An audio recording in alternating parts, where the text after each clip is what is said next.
Hello. I think we're live. Hi, Liz.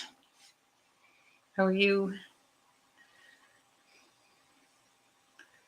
So, how's everyone's December? Let me know where you're signing in from. I know where you are, Liz and Rhonda. Hello. Um, Merry Christmas, Happy Holidays, Happy Hanukkah, Happy what's the Kwanzaa, Happy Winter Solstice, Happy everything, happy, all the things, and Happy New Year, because I won't see you until after the New Year. I'm going to be live streaming again after the New Year. Oh no, sorry about that, Liz. It's no fun painting when you're not feeling great. Hopefully, we can get you feeling better, and then you can do a fun painting. Thank you. And, finally warming up there, Rhonda. Oh, goodness. Yeah, it's not going to warm up here until May. It was quite mild though today. Yeah, the snow was pretty packy, and it's good snowman making snow when it's packy, when it's milder. When it's really cold, you can't make snowman. Sad, really, because it's just too dry. You got to bring water outside to freeze the snow to get the snow to clump together.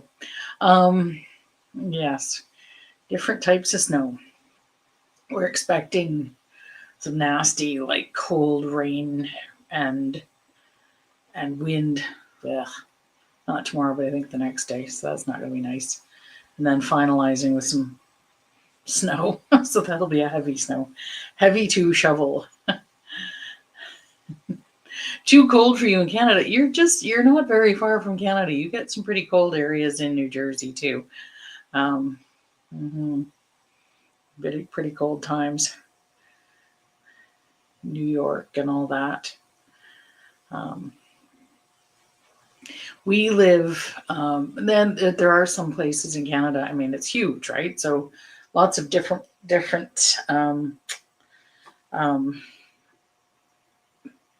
lots of different climates, lots of different snow, lots of different everything. We have a lot, like really warm in southern Ontario, and close to the Great Lakes, it's pretty moderate. Lakes moderate, and I'm about an hour due north of the St. Lawrence. So that, and like the Thousand Islands area, and we are in a snow belt. So it's considered a snow belt because we have a lot of snow. We get dumped on a lot, and we make fun of other cities in Canada that complain when they get 5 centimeters of snow.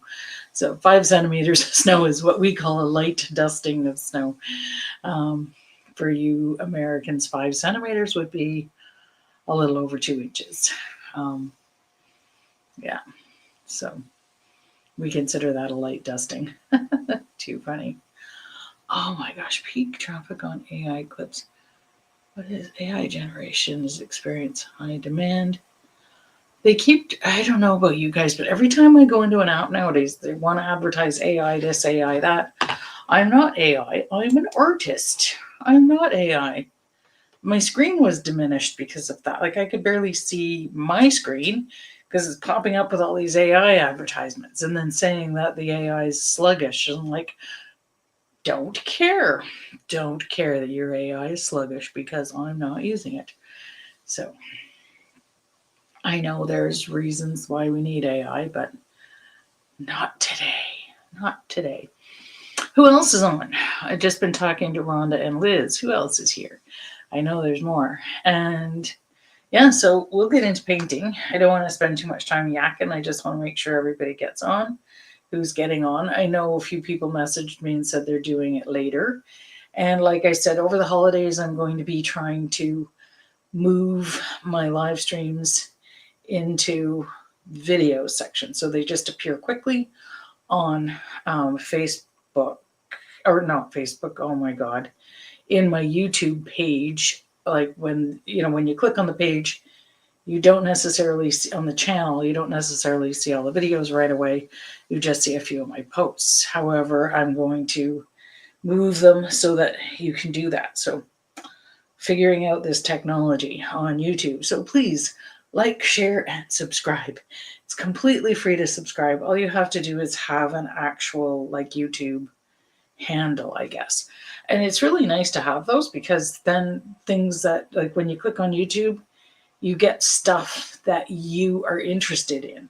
So it all comes up, like, so you just have to, like, just with your Gmail account, create your little YouTube handle, I guess. Like, hi, Darylyn, like Darylyn Newberry, 832. Usually they'll put the number beside it if it's whatever. So anyway, it actually is nice to subscribe, because then you get things that you're interested in. And when you subscribe to other channels, then they'll pop up in your feed first, and you can set you can do your settings to like you can, on the left of your YouTube page, it'll say different things, and it'll say subscriptions, and then you just click on your subscriptions, and then all that comes up. So if you have news channels that you like to watch, I like to watch some different news channels, like from Europe, like DW News is really good. Deutsche Welle, it's out of Germany. It's like international news from Germany. So it just gives you a different take on the world. So we want to keep abreast. So just different things like that you can kind of look up. And yeah, so that's how I keep up with a lot of Ukrainian news since the war. So I try to do that. Yeah, so anyway, let's get into painting. Thank you very much, Darylyn. I won't always be looking at the comments, but I will try to answer your questions if I see them. I'll look back every few minutes, so I might be delayed in responding because I'm concentrating on this. This was a painting I did many, many, many years ago when I first started Paint with Janet, and I think I did it once online.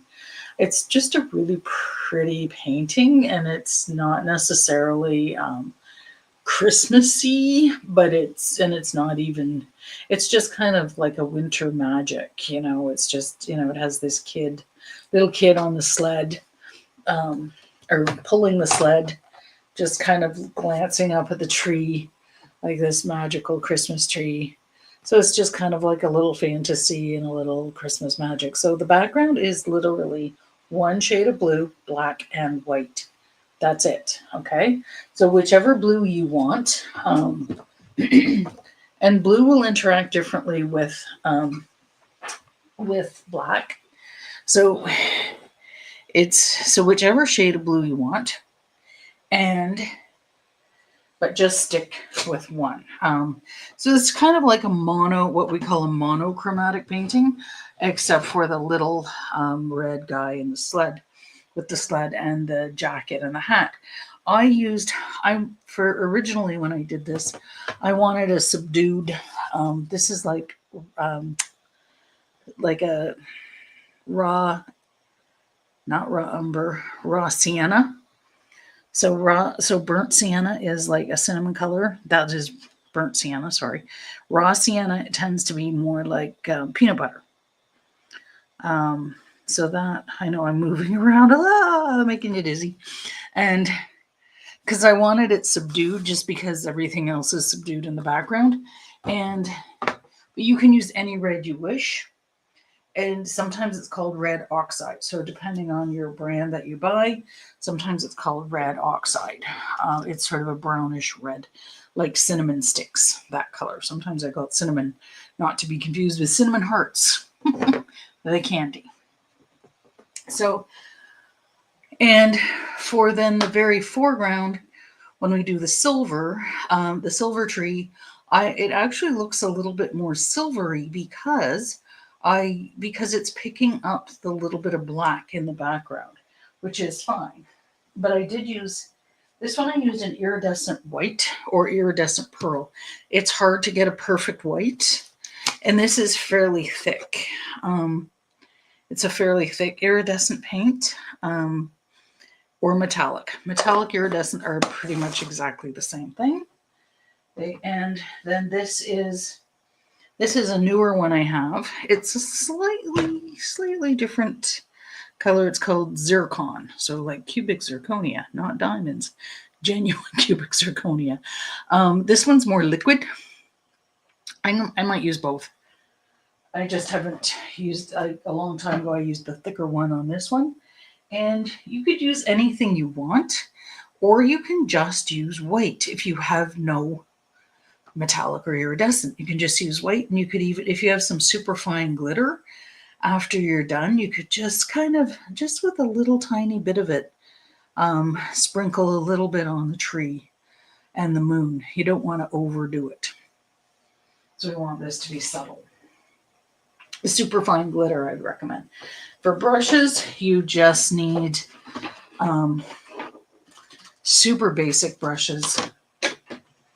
So I'm going to use my big one, my big guy here. That used to be a squared off one. It was, it's getting gunked up with a lot of paint, but I don't mind that because it is, and it's actually gone rounded. It used to be square. That's how it used to be. It's just getting so old, and it's getting really gunked up with paint.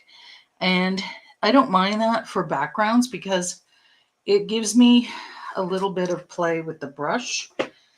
And with acrylics, you tend to want a stiffer brush. You don't want a lot of give in the brush. You want a little bit more give with watercolors, and you don't want, so with acrylics, you want a fairly, like you can use a thick bristle. So you can see that those bristles are quite thick. And you can get away with that. With watercolors, not so much, because you want, those thicker bristles aren't going to hold the watercolor and the water, obviously. It'll just kind of fall out. So, and then my little flat. So I have a 1-inch flat and a little 1/2-inch flat. So that one's not quite so weather worn. And then for the little guy with the sleigh, you need a little tiny, just a small brush. This is just a dollar store brush. It's got a little bit of a, you don't want to have a fine point. You just don't want a fine point. Like this is, I think it's crimp. I have no idea if it's a filbert or what it is. It's just cheap. Came in a pack, and I don't use them very much. But again, you don't need like a fancy, like, ooh, a number 2 point, because again, we don't want this super, super fine either. We want to have it kind of loose and magical. Like, and when we get to the little guy in the sled, don't worry. I will help you through that. I'll do them big, and then we'll do them small together because you want them small, but I'll do them big as an example to show you. So to start with, we're going to load our palette with blue, black, and white. And we don't need a lot of black right now because, again, black takes over. And probably don't need a lot of blue either. But because I'll be doing examples and stuff, I don't mind putting a little extra on here. I'm working on an 11 by 14 canvas. This was a 9 by 12. It doesn't matter the size of the canvas. People, when I first started in the pandemic, would always get worried. Oh my gosh, what size canvas are you using? What color of blue is that? What color of black is that? This is carbon black, I think. I don't know. It's just black. And don't worry about those things because I just recommend people don't use a massive canvas when they're painting at home because it's really hard to keep up and it's hard to keep contained. Like, you just don't need a huge canvas. However, like these, I find these little flat canvases store nicely, and then I can repurpose them easily too and reuse them again. So they're just a flat canvas. They don't have a profile. So that's when they say gallery canvas, they mean a big profile, like this way. And so a frame. So the profile is like on the side and just like a person's profile. And then a regular canvas has like a 1/4 inch or 1/2 inch profile. These are considered flat, although they do still have a little depth. And they're cheap and they're, again, easy to store. So you don't need to know which size I'm doing. All you need to know is the ratio. So this, so the background here is 1/3 of the way up. So it's generally the rule of 3s. We have 3 trees, 3 black trees, and 1/3 and 1/3. So general rule of 3s is kind of how we like to do a little composition with our paintings. Plus, generally, the 1/3 is the natural sort of horizon line. Okay, now, so we're going to do this arch here first. Okay, very simple. Do not wet your brush, Rhonda. I'm picking on you, Rhonda. Rhonda always wants to wet her brush first. Because with acrylics, it's going to repel, the water is going to repel the acrylic because it's actually made of, there's actually like a polymer, like a glue in it. Okay, so you want to approach it with a dry brush to start.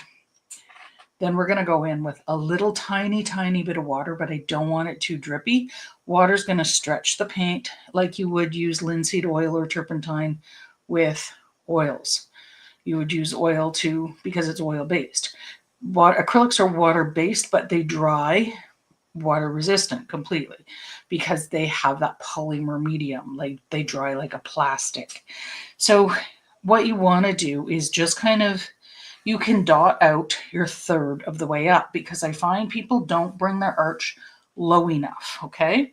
So I'm going to take a little blue and dot out my 1/3 of the way up. That's all.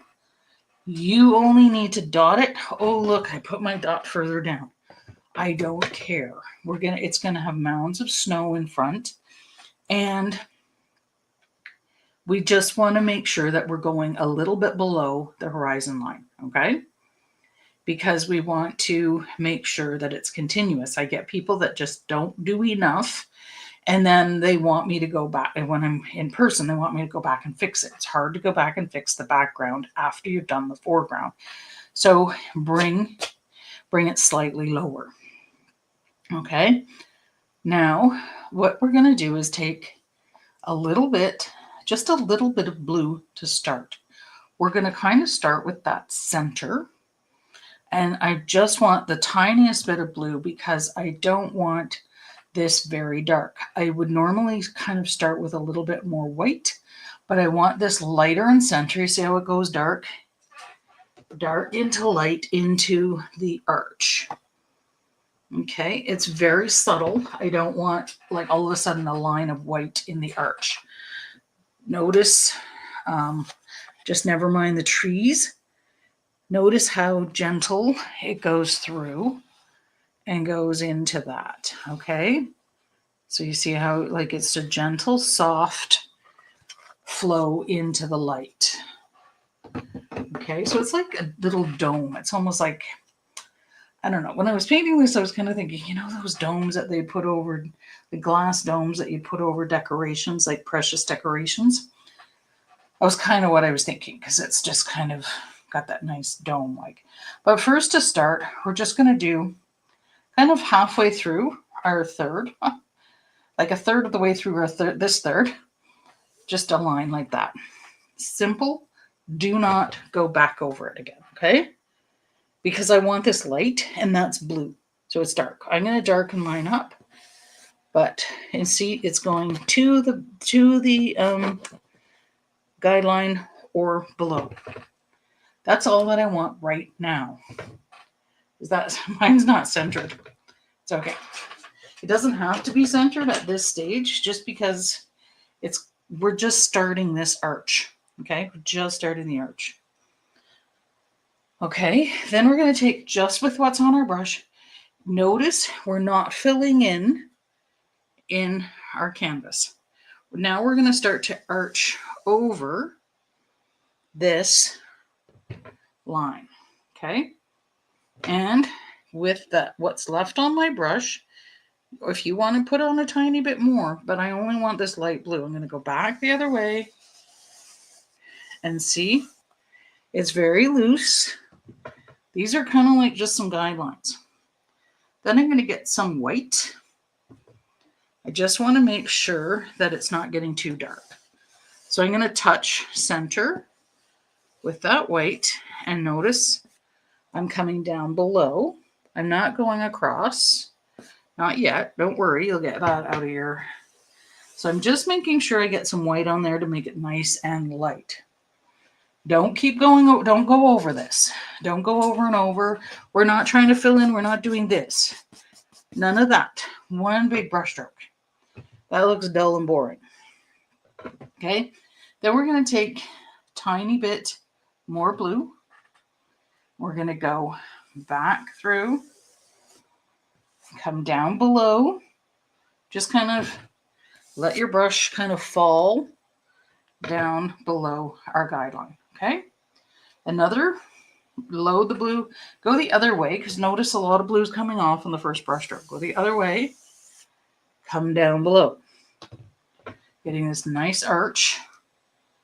Get more blue, start over here, and notice the arch is slowly going through like that.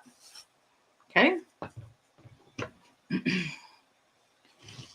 Like you're not, so it's not arching up anymore. You don't have to continue the arch. It's just kind of softly curving at the corners. I think it's kind of like cathedral-like as well. Sometimes they have those, it's kind of nice. Okay, now black. So we're going to take a little bit of black and we're going to go start from the edge, go up, and do not clean your brush because all of this is going to blend. Okay, and I'm going to go the other way with a little bit more black. And I'm going to take a tiny bit more black. I'm staying away from center. So I'm just taking a tiny bit of black. And then I'm going through, I'm letting it kind of empty, letting my brush empty through center. Okay, then I'm going to take a tiny bit of water. Tiny bit of water now. I'm just breaking the surface of the water. Just breaking the surface with what's on my brush. Do not add any more paint here. And I'm going to just break the surface of the water because the bristles are going to pull up a lot of water. And I'm going to start in the center. Some of that black is going to come off, but it's not going to be overly black. Okay, I'm going to start in center. And with this wet brush, I'm going to allow that blend. See how it's just doing this blend? And I'm just going to do one brush stroke through, kind of where the canvas is empty. Let it be streaky. Let it be streaky. You don't want to go over and over this because that's boring. Okay. Then if the paint's not flowing, take the tiniest bit more water, go through the blank canvas with that because the blank canvas is going to have it lighter. It's going to give you different values of that. If it's missing some of the canvas, don't worry about that. We're going to go back through with white with just white because I want it to be lighter in center. Okay. Make sure you're going down low. Okay. If it drips, that's fine. Mine just dripped. Now my canvas is resisting the water. That's what, see, it's kind of resisting the water. See, it just kind of separated there. Just leave that because the gesso doesn't want the water because it's water resistant. The gesso has acrylic paint in it. Okay, just leave it because once we go back with the thick white with a drier brush, that's going to get coverage. Okay, and because you can even see with the drips how it literally beads off. I can just wipe those drips.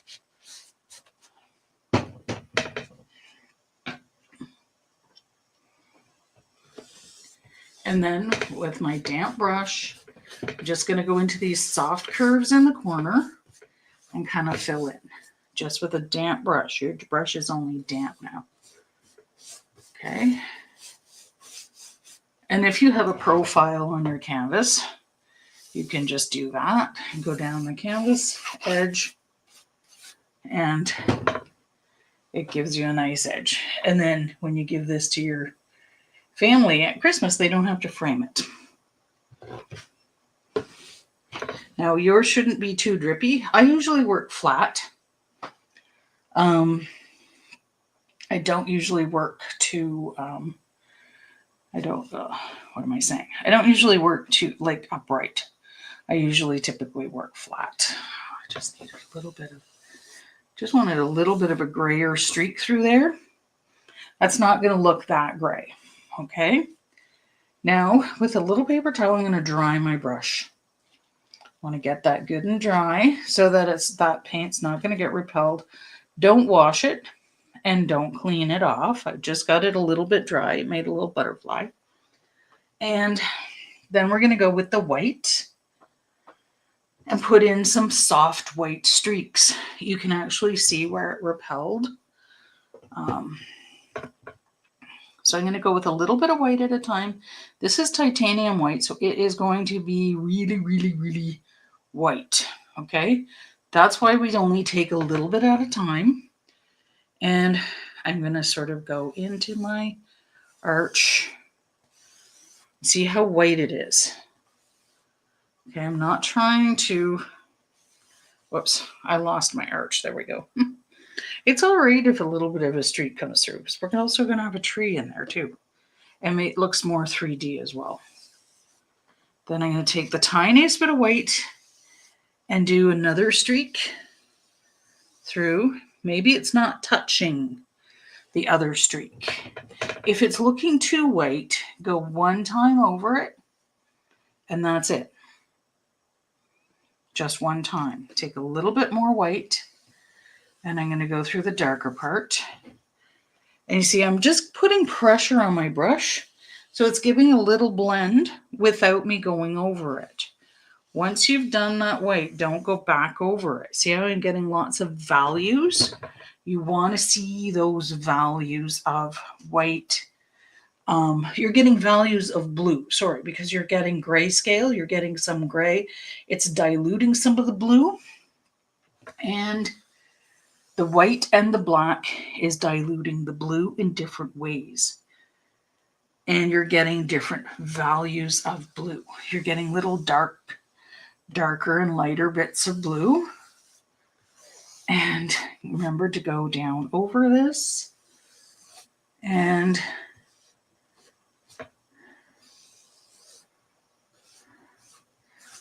I want to keep it fairly dark to the outside. So now going back over with that straight up white has given me a nice coverage. All of my canvas is now kind of covered. I'm going to take a look at this because I'm looking at it from the side. I'm going to look at it straight on. So I'm going to turn it a bit. And if a white looks too streaky, like too much like a perfect streak, I'm going to go back over it one time with a little pressure on my brush.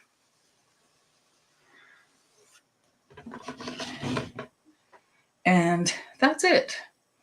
A little bit of white, like extra white streaks around the outside looks really nice. It looks like a little reflection of light and things like that too. Okay, so a little bit of white over here is fine. Might want a little bit more white there. Who knows? Okay. Now, we're going to do we're not doing the heavy snow yet. So this is really heavy snow, okay? We're just kind of doing, and notice now there's snow drifts. Notice the way the drifts are. I get some people doing like a sine wave. Like, remember the sine, cosine, tangent in school? I get people doing this up and down. It's like, no, it's a soft drift. Soft, okay? So we're just getting the basic background drift of snow. We're not doing the heavy stuff, and we're not doing the, so you see there's some shadows in the snow, same color, okay? Just getting a little bit of white in there. Notice, so I'm just, without cleaning my brush, I'm getting some soft drifts here. Notice it's kind of dark because I'm catching what colors are underneath my brush. I'm going to get a little bit more white over here. Okay. So, and then we're going to use, like, as we, because this is kind of nighttime, we're not looking for perfect white snow either at the same time. No snow whites here. Then I'm going to take the tiniest bit so I don't waste paint, because again, we're not doing the heavy drifts yet. We're not putting the heavy white on here yet. I'm going to take a little bit of that water, because remember I dried my brush, taking a little bit of water and getting a thin coat of that gray white in the background. I don't, if it's like a little over blended, especially down here, I don't care. So we're going to have more shadows in the snow down here. Okay. So this isn't a straight line across. Okay. Now we're going to do the tree. Imagine that. We're done with the big brush. So you can put that in water so it doesn't dry out. Okay. And I'm going to show you the big tree. And it's just like the one, now I saved the example, it's just like the same technique as what we did with the truck. Okay, so if you did the tree, the truck with the tree, it's the same kind of technique, the same movement of the brush. Okay, same movement of the brush.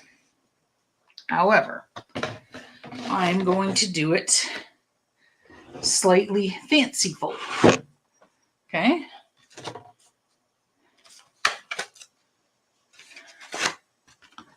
And I'm going to use dark colors. So you're just watching, because the tree goes fairly fast. And because I also don't want you to obsess on it. Okay.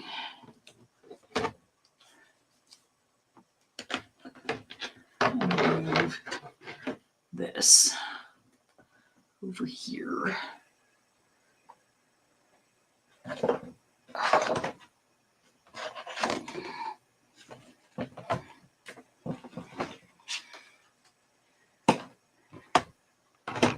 So everybody's watching. Brushes are down. And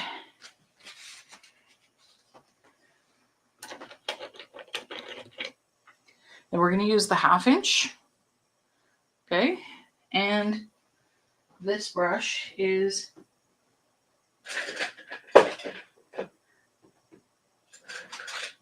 good. Where did my other brush go? Anyway, I was going to show you with a chisel tip brush what a chisel tip looks like. If you know how to use a chisel tip, this is the best time to do it. However, this is not a chisel tip lesson. So I'm not doing, and not everyone has chisel tips. So that's a chisel tip and that's a flat. You can use the same thing. You can use them the same way. But if you know how to use a chisel tip, it's the best time to do it. However, I'm just going to go for it with this one. Okay. I want this tree like fanciful, but I don't want it straight. So you see, I'm not looking for this. I'm looking for that technique, but I'm not looking for that. If you have a little bit of a different technique that you want to do that's kind of stylized, you can do that. You can take a little artistic license, because this is not a photograph. It's kind of a fun painting. Okay, so here's my snow, right? There's my snow. And So I'm doing it dark so you can see. Okay. The branch, because I want it wiggled. And I want it pointing at the moon. We do the moon last because you might have to go higher with your tree. Okay? Because we don't want it kind of... So I'm going to do this. I'm going to kind of dot out how I want my tree. It goes up straight a little bit. I'm going to kind of dot it out with my brush a thin way. And I'm going to turn it and then kind of turn it like that.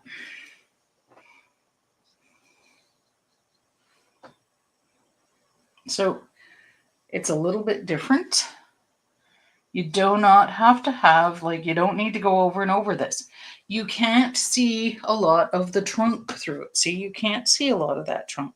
You can see snippets of the trunk. Most evergreens, especially in winter, you can't see the trunk at all, except for the bottom.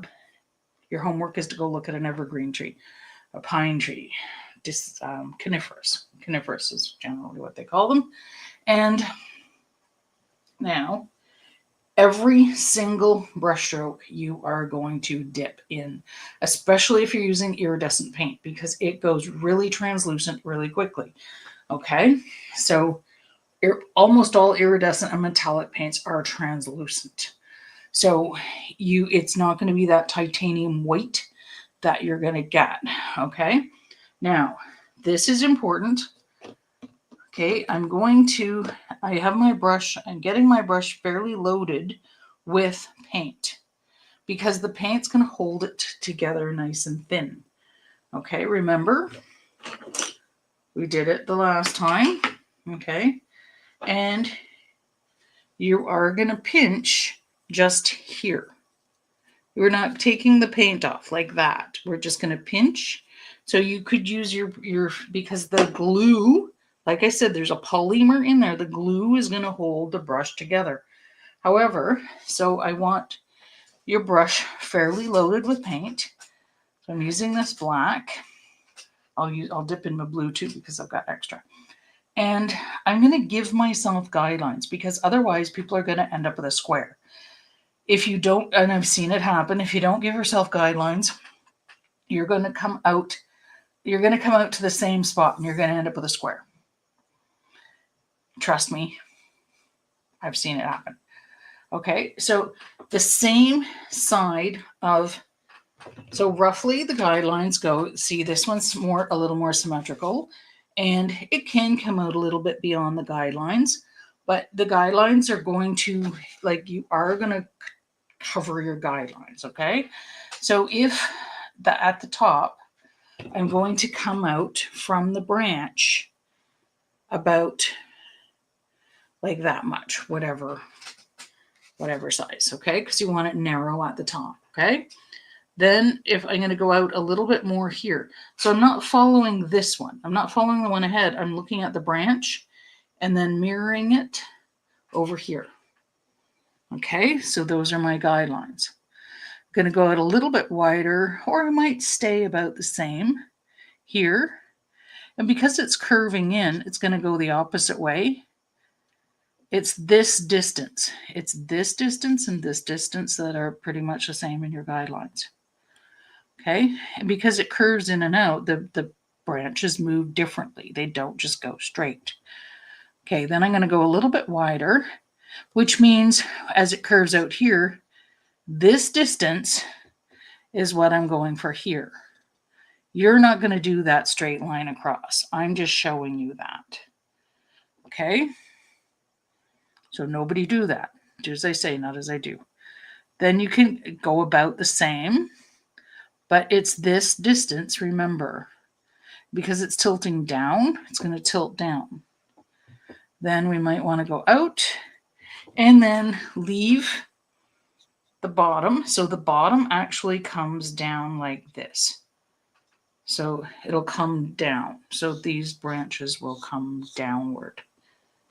Okay.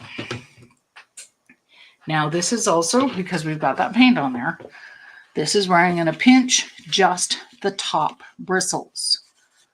Just the top bristles. Notice I'm not pulling the paint off. You need the paint is going to hold your bristles together. And then each and every time you're going to dip. But what I do instead of dipping, because dipping, you go straight in, is going to wreck your nice narrow line. I'm going to graze across the top of my paint.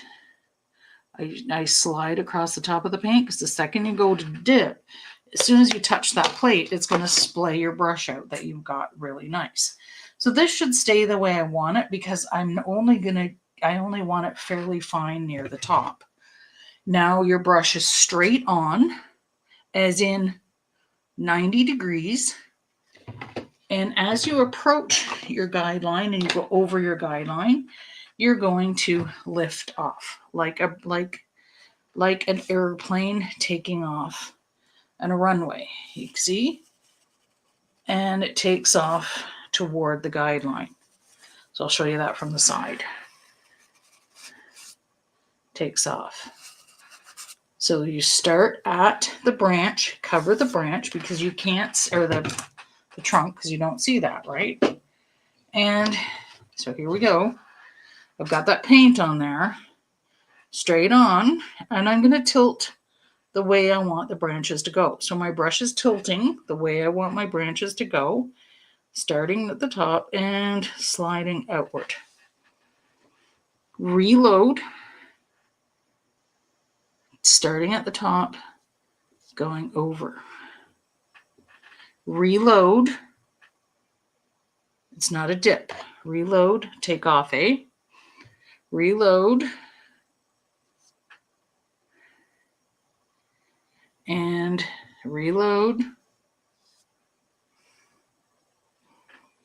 reload, don't dip, and see how I just kind of curved it out the way I had that guideline.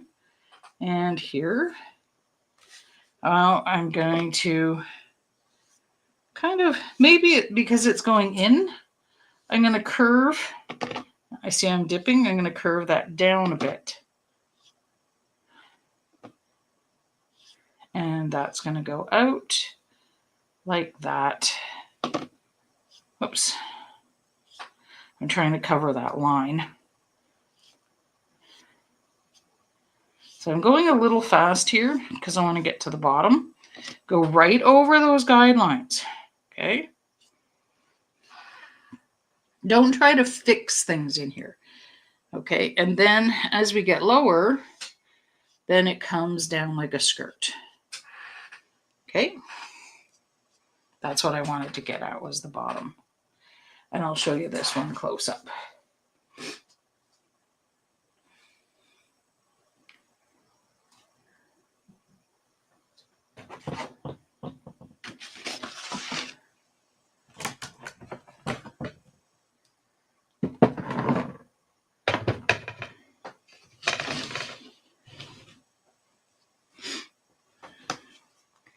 So,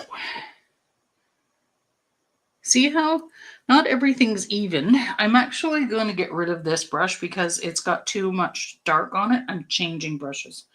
Okay, so I'm using the same size brush.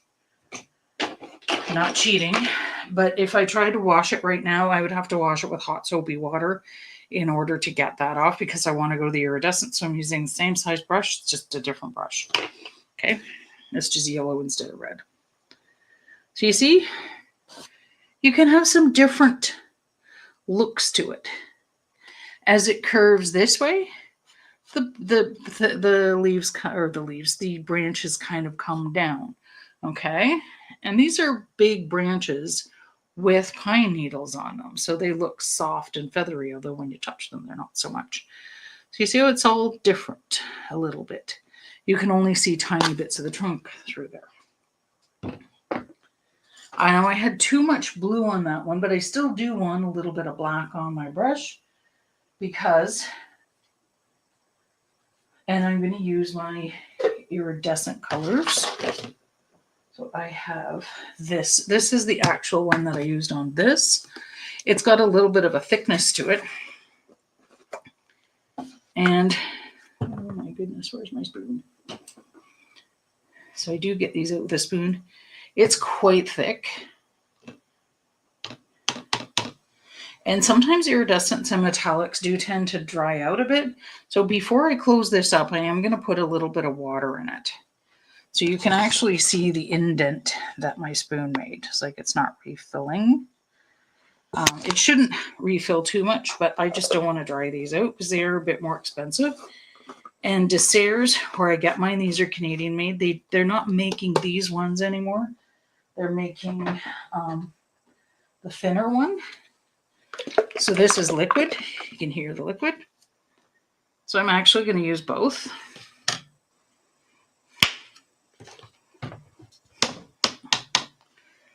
Put my spoon, leave my spoon in there.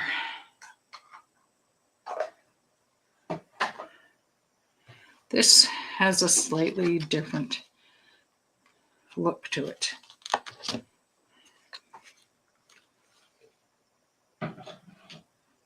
You can still use your titanium white with this.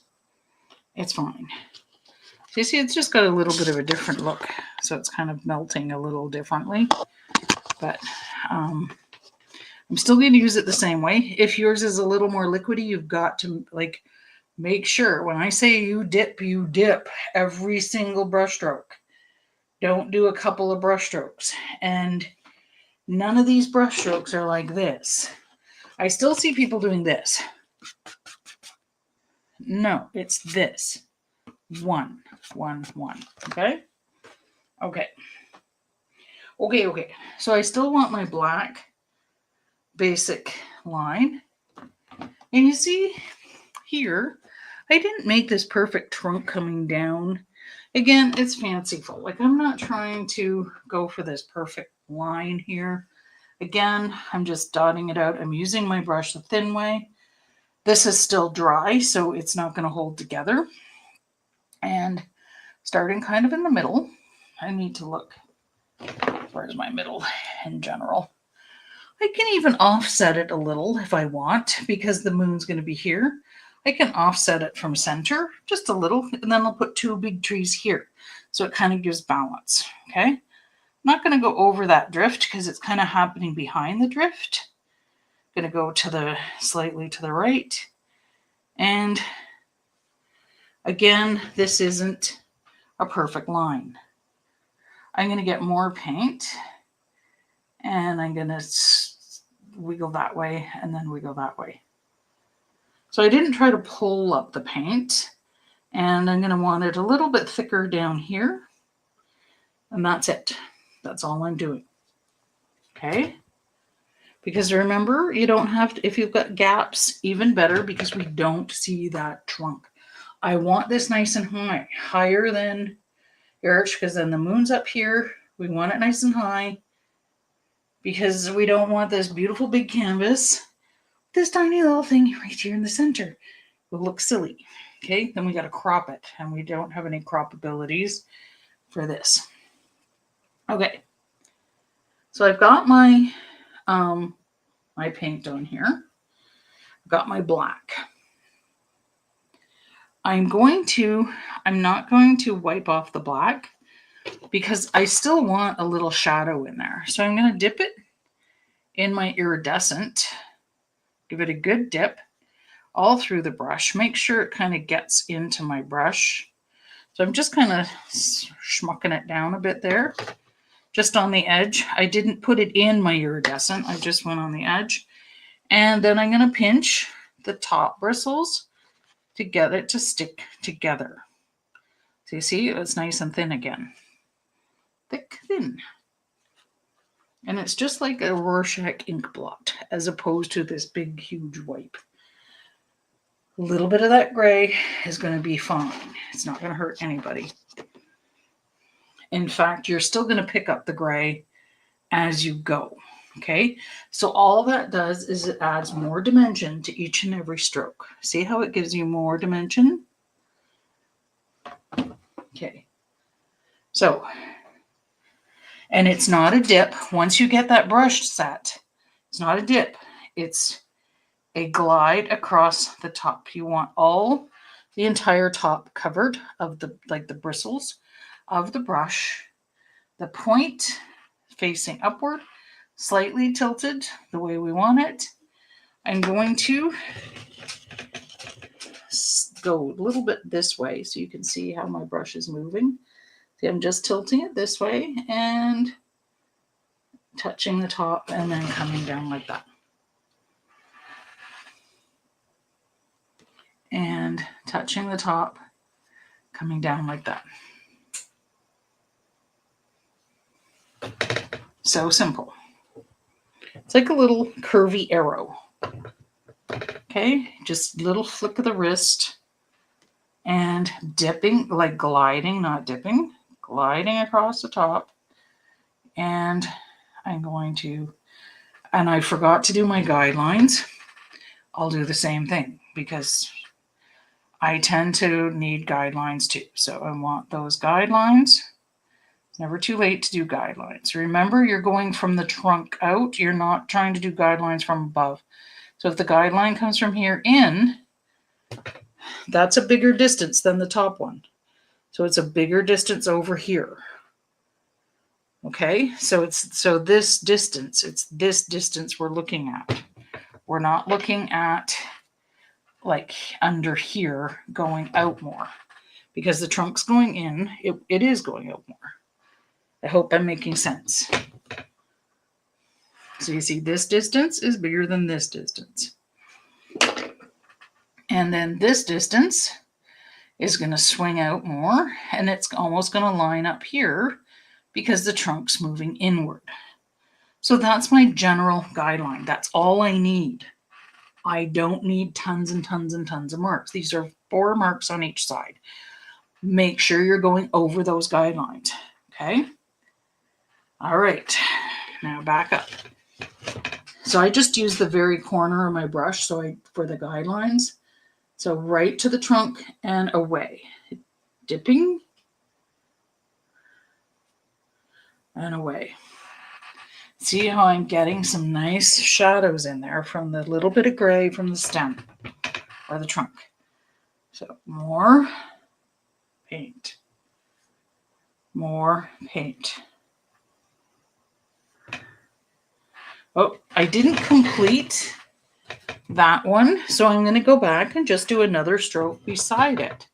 Okay, it really doesn't matter that we get a couple of different branches. I'm not trying to extend that brush stroke because it will look weird. I'm just making a new one right beside it or on top of it.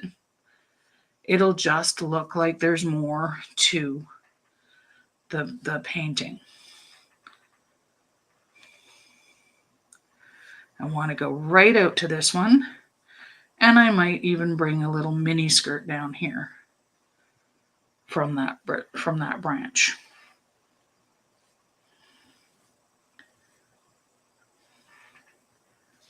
I had a lot of paint on there, so I did a couple of strokes with that big load of brush. See, I've got a lot of paint on there, and I'm not worried about my brush being schmucked right now because I'm going big, a lot bigger. And that little skirt below,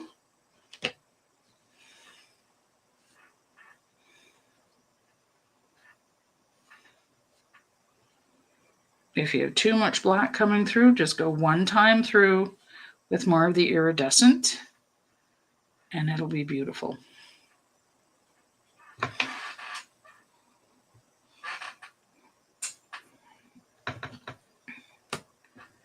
And just leave it. You don't want to overdo this in any capacity. If there's globs of paint, leave them be. If you have a big glob and you don't like it, go back the opposite way through it. I tend to like this glob, but I'll just show you. Go back the opposite way through it and bring it up a little, like that, like just with the corner of your brush. Don't overdo this. Leave it alone. Then with the moon, I'm going to take my iridescent, and because you don't want you spending so much time on this, I'm going to get This looks a little more shadowed on this side of the tree, which is great because I've got the moon on this side. I'm picking up lots of paint, putting my moon up here. I'm just going to swirl through with my brush. And I'm not looking for a perfect moon. And you see I've got these swirly gigs here. I'll show you that way. Okay, I just kind of swirled through kind of with this big gob of paint. And that's it.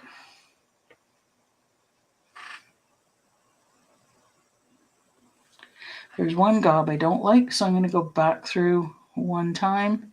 That's it. So I gave myself a minute to see if I liked it or not. Okay.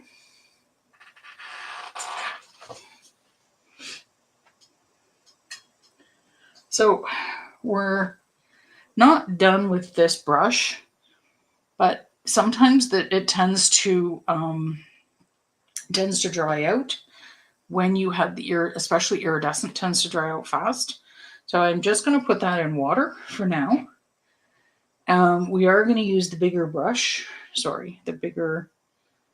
small brush for the little guy. So we're just doing the little guy on the sled now.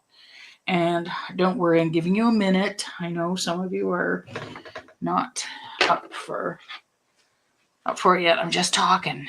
You know me, I like to talk. So I had a big gob there. Just didn't want it to go everywhere. And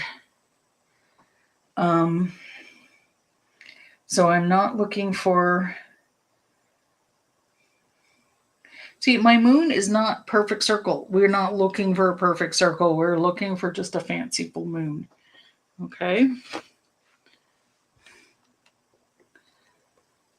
And so I'm going to show you with the bigger brush. So I had that like the same size. I'm just going to use we're going to use the smaller brush for the little guy on the painting. But in order to show you, I'm going to use the bigger brush. Okay. And to show you how it's going to work. So I'm just going to dry out this brush. I had it in water so it wouldn't dry out. So I'm just going to dry it off a little. I'm still going to show you with these dark colors. And then we can use actually I can show you with red because red's fairly dark. I am going to use, you can use any red you want. I'm going to use I'll use the bright red. It's like a primary red, not primary magenta. Primary magenta is no such thing as primary magenta. They just call it primary magenta. It's what they use in printers and everything else. It's softer, but red is the actual primary color, not primary magenta. Magenta is magenta is magenta. It's not primary. Okay. If you've taken color theory with me. Alrighty. So now, where's my little example? Another little example piece of scrap paper here.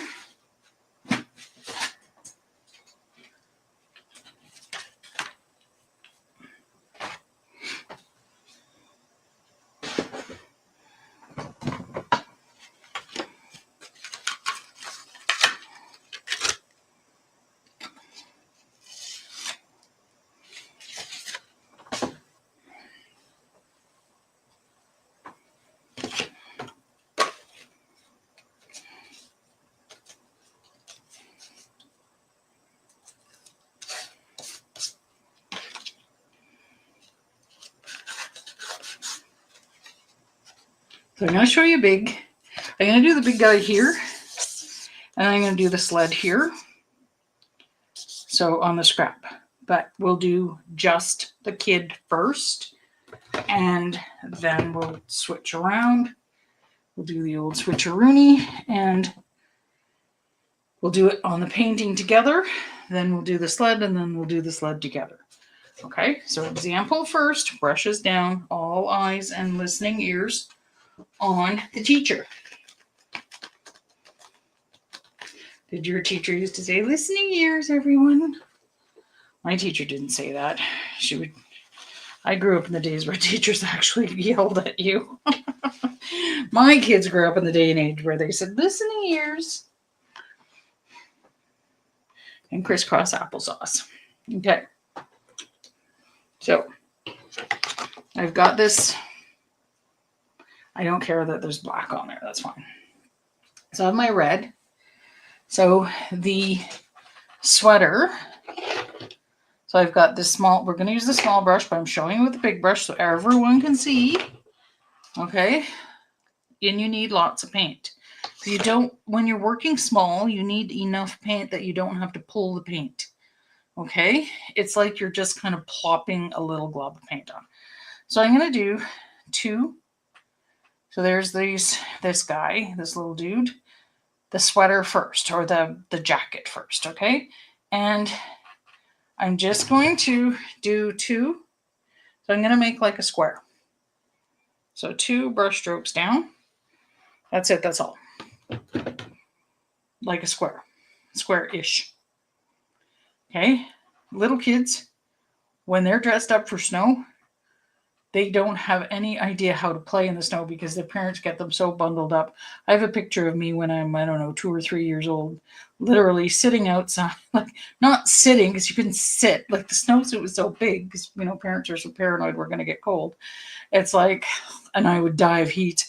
And, you know, I was just kind of leaned against the doorstep and I couldn't move because it was just like, and your arms are out like, you know, like you're, because you can't move. Okay, then we're going to do, so we've got that, and then we're going to do the little, because, so like from the top, like right from the top, because not from the sides, because the shoulders are here, right? We're just going to do like that. So 1 brush stroke out like that, and I dip for each brush stroke. Okay? That's it. Then what we're going to do is that's the jacket. Okay, then we're going to do the hat. Okay, so the hat, it's like a toque. So it's like a triangular toque. But don't pay any attention to what's going on here. Pay attention to here. Because here you're going to try and do a toque. Okay, so he's looking this way. So the toque is going this way. So the toque pretty much touches the collar. So that's the open end of the toque, pretty much. So that's going up a little. Okay, it pretty much touches the collar. You might see a little bit of black with the scarf or whatever in there, but we add the black after for the neck or the shadow of the neck. And then we have the toque kind of coming down like that. Okay. So if you end up with just a perfect circle, like perfect straight or triangle, that's fine too. But typically there's a nice pom-pom on the end of the toque. Okay. Then, and this isn't normally that straight. Hopefully when we do it tiny, it's not going to be straight. But it's not that straight because like he's looking up and it's kind of messy. So it ended up straight. Okay. Then we're going to take that little bit of black. I am going to kind of just wipe my red off because black will take over the red. Don't worry. Okay. I'm just going to wipe because I don't want my brush wet at this stage. I'm going to put a little black pom-pom here, just tapping in black pom-pom, and a little bit of black shadow in here for the neck. Okay. And then mittens, same as the pom-pom. Little, because they're mittens, not gloves. Touching. Then the bottom, the snow pants. These are snow pants, so they're not going to look like legs. They're just kind of, and I'm going to use this brush kind of the thin way a bit.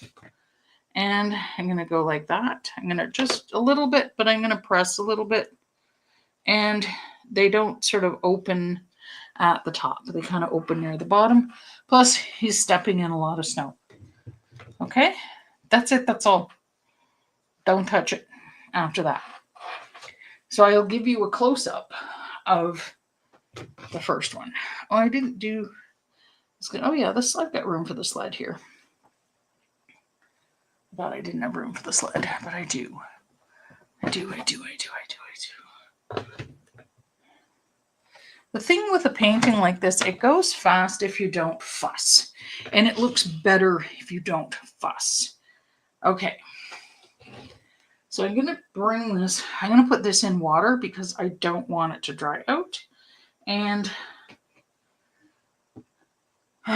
so I'm going to let this autofocus. I'm going to try and hold it still. I'm going to put my elbow down and hold it still.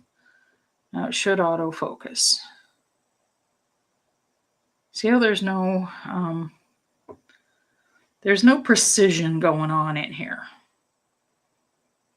And if you fuss, you're going to end up with this massive kid, which you don't want. You just want a tiny kid because you want it to be, the kid is overwhelmed by this magical tree. Okay? So, and it's going just above the horizon line. Okay?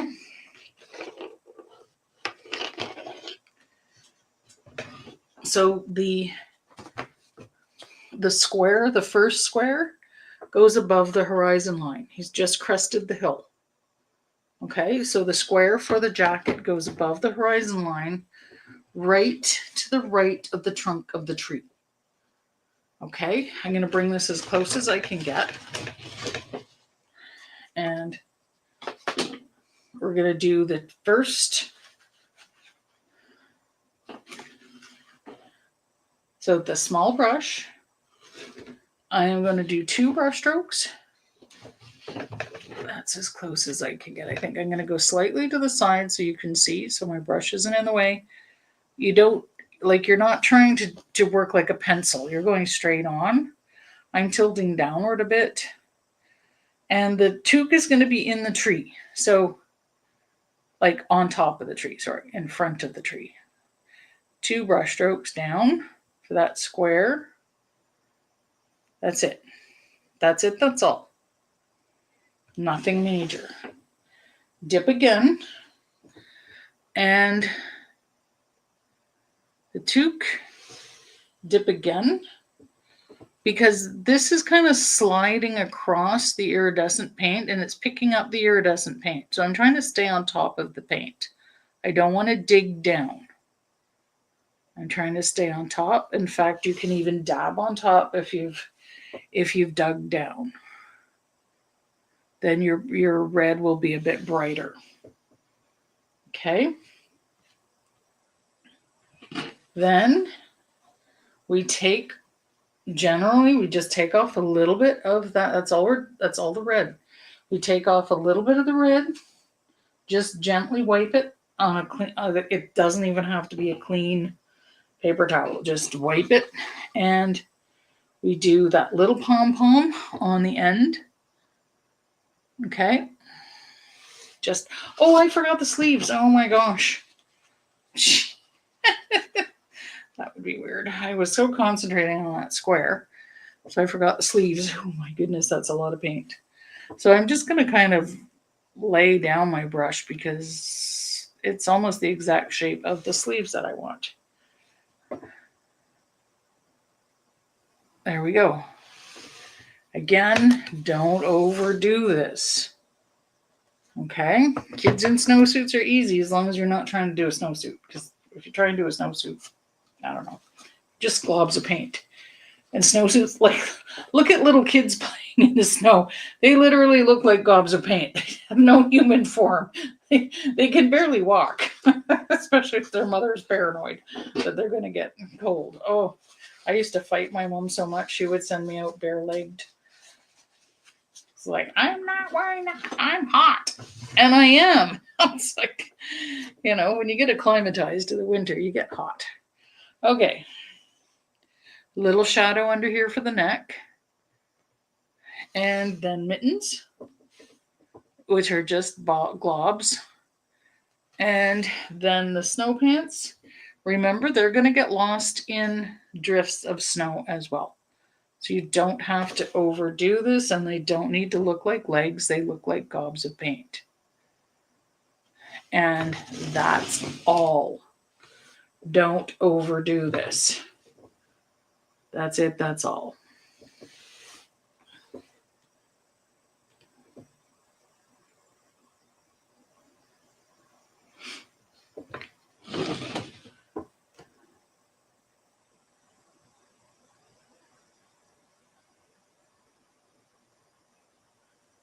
Now the sled, we're going to do, I think we can, well, I know, I was saying, I think we could do the sled, but no, I don't think so. Without the example first. I think we'll do the example first. Because again, you don't want to overdo this.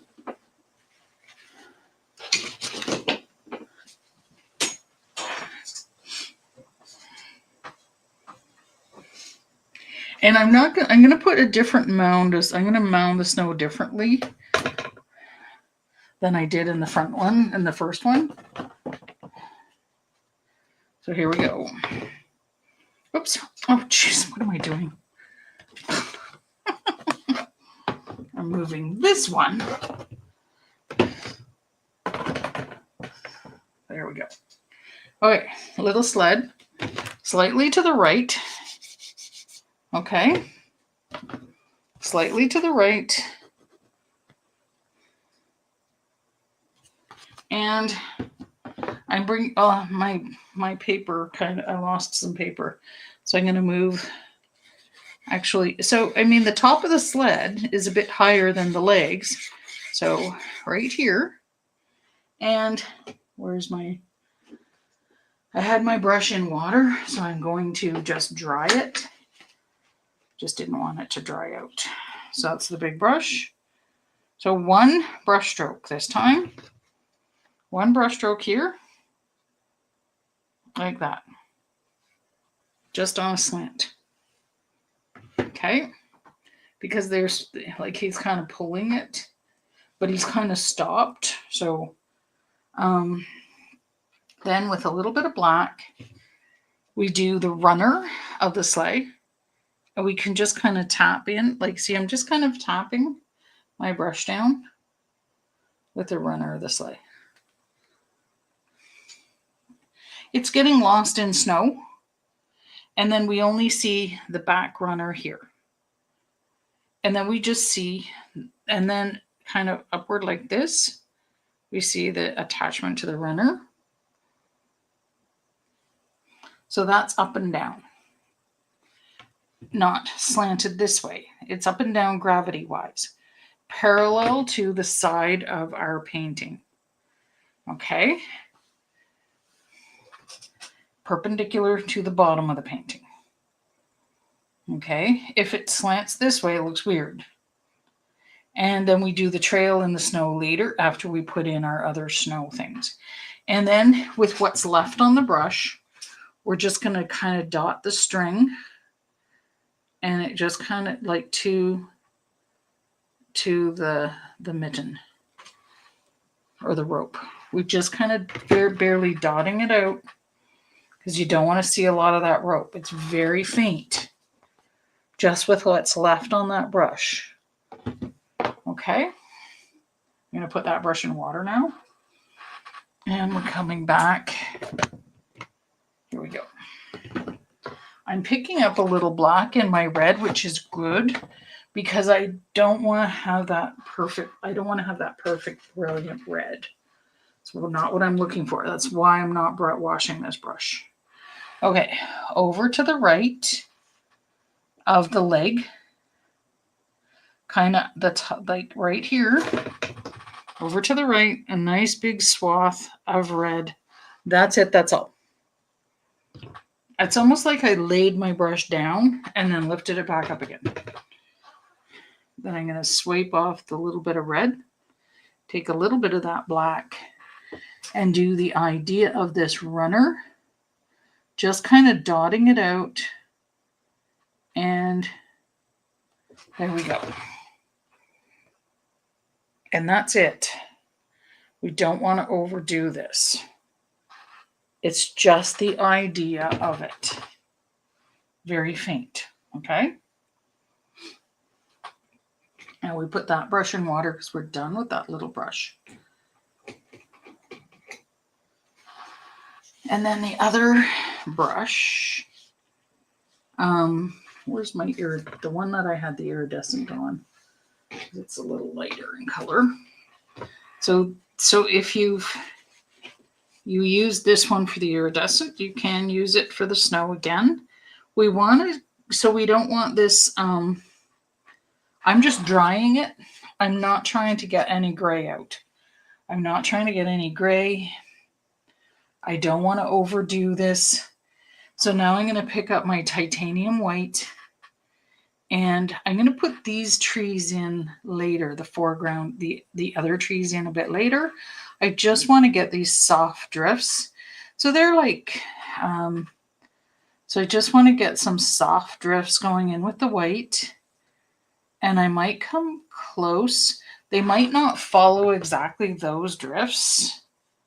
See, they might just kind of go up close to the other sled. And you see, I'm not sort of overly wiping my snow on there. Okay, I want to get a little, I want to let those colors from underneath come through. And I might even take a little bit of blue and kind of go through these soft drifts. They're not like sine wave, remember? And a tiny bit of black as well. Especially as I come down here into the foreground where I have a lot of the shadows. So I see I'm softly moving my brush. I picked up a tiny bit of black there, a tiny bit. Then I'm going back over with the white without cleaning my brush. Just gently, softly moving my brush, but not straight back and forth. Okay, a little bit more. The shadows are more defined closer you get here. So I'm doing a little tiny bit of black and a tiny bit of blue. And don't overdo that. See how it just looks like shadows kind of coming through. And then we kind of do without overdoing this. See, there's my black. I'm just going to, because I had already dipped in some black, I'm just going to kind of wipe away any excess. I've got blue black on here. And the trail from the snow, from there, see, I'm barely touching with just what's on my brush. And I'm just creating, and it is kind of moving and going over some mounds. And then it kind of opens a bit because of perspective. So it's just the trail from the sled. And if that mucks up your painting, forget the trail. The wind blew it over just as he was moving there. So don't worry about that. I need to get a little bit more black on here. So I want those trees kind of framing that one. So I just need a bit more black. So I was using my black for examples as well. And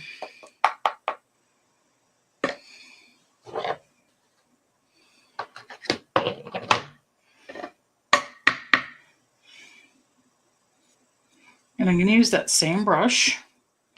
I don't need to clean it for black.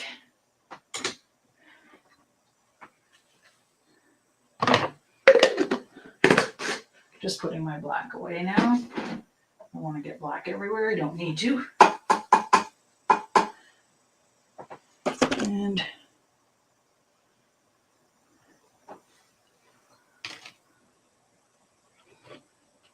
I'm closing up my iridescent color too. I'm adding a little bit of white on, or water on, clean water on top.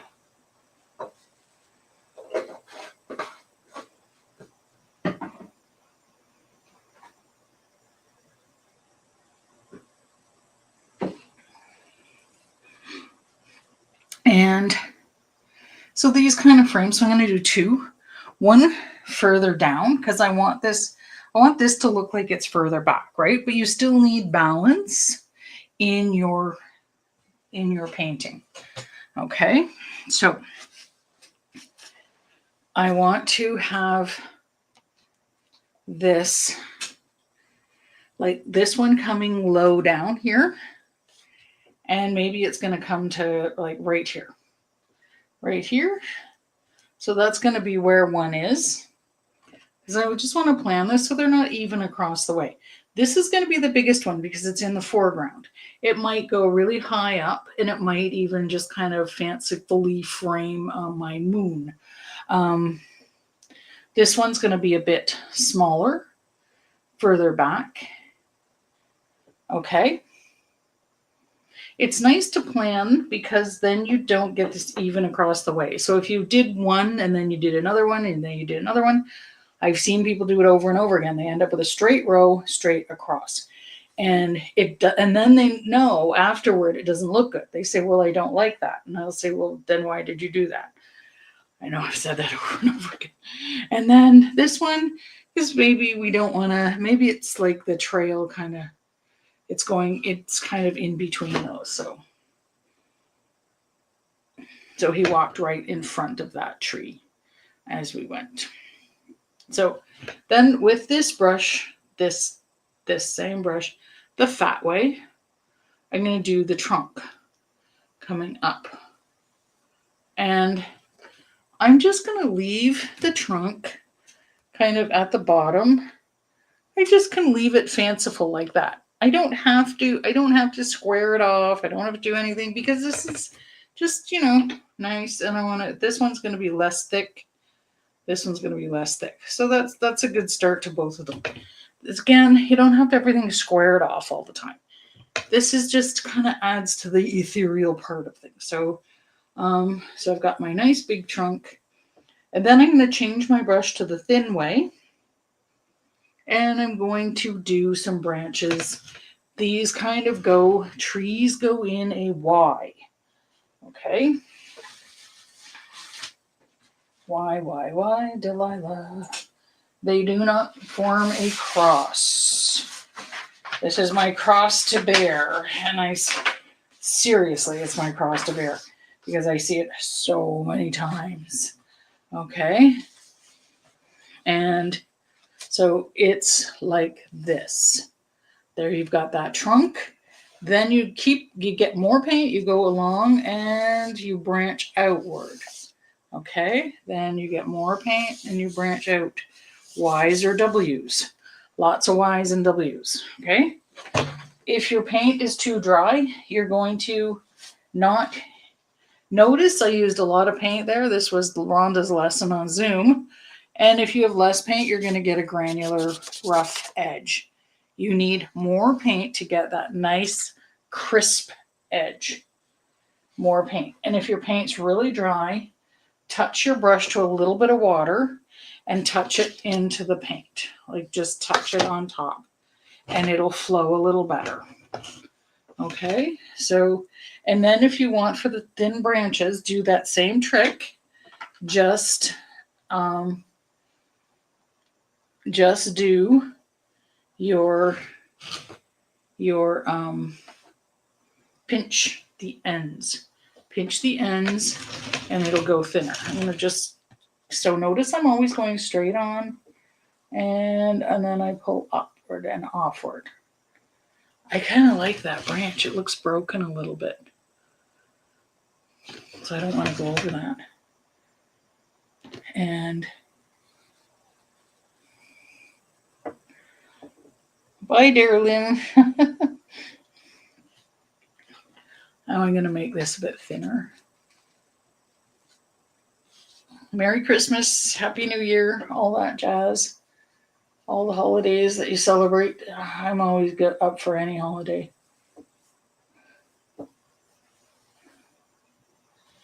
And actually, I like that this is doing, I don't know, my paint's working funny today. Or I'm working funny today, but I'm kind of liking it. Whatever it's doing. And this one, I'm not going to have too many branches on these. I find that they don't look quite so, I'm kind of tilting my brush differently, but it's better if you stay straight on. I'm just trying to move my hand out of the way for you. Have them cross over and get more paint. Let the paint flow with a little bit of water, tiny bit of water on top of your paint if it's not flowing. And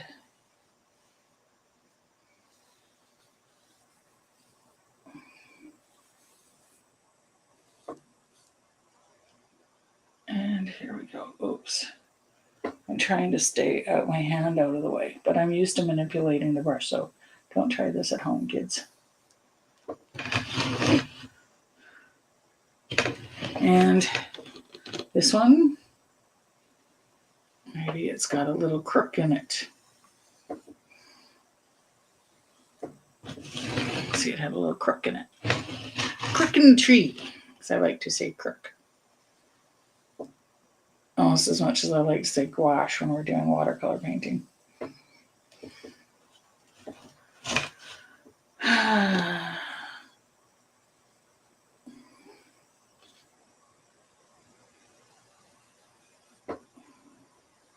If your paintbrush skips a bit, that's okay because it's just letting the light through. And you don't want to overdo this. Then I'm just going to wipe off the black. And maybe it had this really weird sort of bulbous branch there. And it kind of went like that because it's all crooked. There we go. Pull it down a bit. And I'm going to wipe off the black. And I'm going to get some of that iridescent. I've still got whatever's left over here, or lick the spoon. I can lick the spoon. All the snow with the corner of this brush. You're just going to tap in the crook of the tree. And it kind of goes a little bit upward in the crook. So you see it goes a little bit upward in the crook of the tree? Because it kind of clings to the branch. It's a nice sticky snow. And maybe that ethereal one is made of a bit of snow. And it's going to be really translucent snow. We don't want to have it, we don't want to have splatter on here because we don't want it looking like a snowstorm. This is like a still, calm sort of snow thing. This would look really pretty on a card. On a Christmas card or holiday card.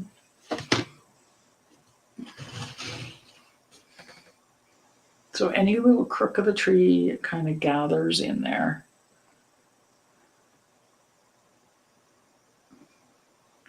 So you see, I'm just kind of using that corner. And you could even put a little iridescent in the snow if you wanted. Like if you have some leftovers, you could just do a little, kind of a little shine on top. Like I'm just going to leave it like going to glow on top.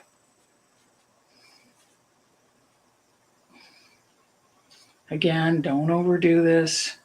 Maybe it's shining from that tree, so it's kind of in the middle. That's it. Don't overdo it. Oops. You can't, we cannot see it. What can't you see?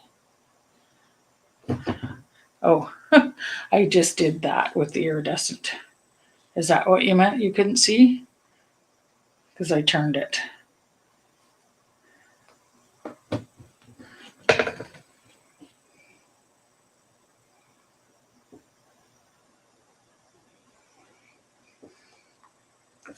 Yeah, and then just like I had too much iridescent there, so I'm just going to take it off. Just going to take it. There we go. And then put that brush in water. And we're done. Done like dinner.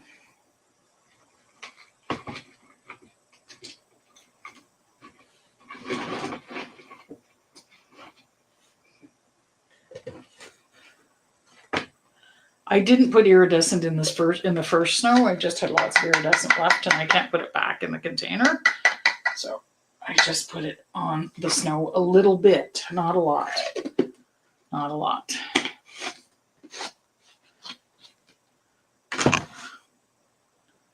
And there's a gob here that I want to get rid of. Just using a little clean paper towel there.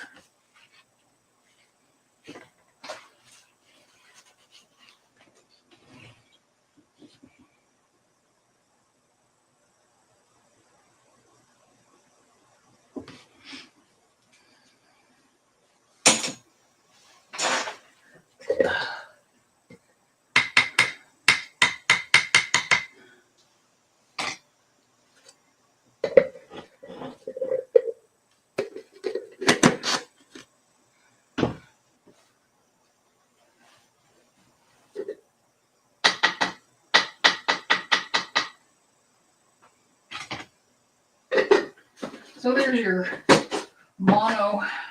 monochromatic painting with a splash of red. So like dye chroma. Mono meaning one color, like the blue.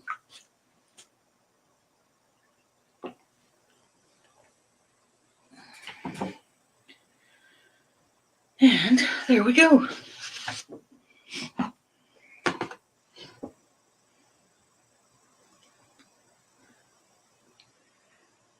Hi, Trish. So all of the happies for everyone. Happy all the things. All the holidays. And, you know, all the stuff. And hopefully we'll be back. Well, hopefully we will be back in the new year. I'm pretty sure I'm set to start all my classes, so I'll just do the live stream. I think the second full week of January, I think that's what I'm aiming at. But I'll schedule them. I'm going to schedule everything in ahead. So I'm aiming for about January 14th. So that way I don't have to think too much. So the 24th, 31st, and 7th, I will not be streaming. And then I'm going to also start my Zoom classes. So if you want to join by Zoom, we're doing watercolors, concentrating on, we did introduction to watercolors before, but this time we're concentrating on trees and landscapes. And then, so it's still very beginner, very introductory, trees and landscapes, and flowers and foliage, so that it's kind of like, you know, the first part is trees and landscape. And I was off camera for the trees. Okay. Like I turned it off camera. Sorry. I know I got carried away. Sorry. Or the camera went off. Anyway, sorry, Liz. Anyway, we're good. And then, so yeah, we're going to, so Zoom, all of that week, we'll start. So I'll set up the Zoom class. My Zoom classes I do charge money for, so Zoom will be on. So we're starting, I guess, the 14th. So January 12th we'll start the Zoom classes, 6 weeks Zoom classes, and then we're going to do another 6 weeks of Zoom. I just charge $100 straight for the Zoom. That's, you know, but you have your own materials, so it's not a big deal. So it's just $100 to join in my Zoom, and and then I have a lineup that I'll have scheduled on my YouTube channel for the new year. Hopefully I'll get them all lined up until May or June, so that so you can see what's coming. It's kind of nice. I can schedule ahead of time. Okay, so toodaloo, everyone, and we shall see you in the new year, in 2026. 2026 is going to be so amazing. Amazing. Yes, it will be. Bye.